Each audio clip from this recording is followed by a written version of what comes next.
ওকে। সালামু আলাইকুম।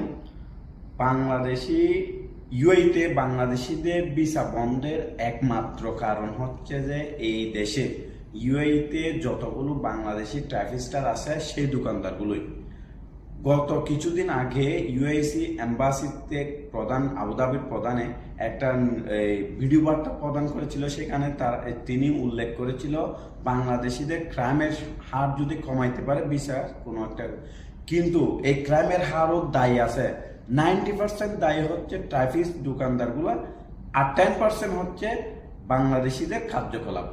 এই দুইটা আমাদের যদি কন্ট্রোল আসে, ইউএই সরকার বলেন যে কোনো দেশে ভিসা প্রসেসিং করতে সহানুভূতি দেখাবে। আমি বলতেছি ইউএই এম্বাসি অফ বাংলাদেশের আবুধাবি প্রধানের যে কথাটা বলছে, মানে অন্যায়ের হারটা যদি কমাইতে পারে ভিসা খোলা হবে।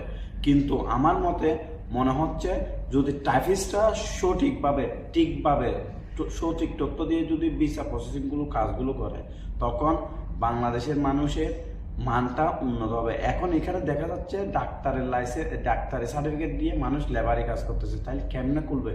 সেক্ষেত্রে 90% দায়ী হচ্ছে ট্রাফিকটা, বাকি 10% হচ্ছে আমাদের কার্যকলাপ। আল্লাহ হাফেজ।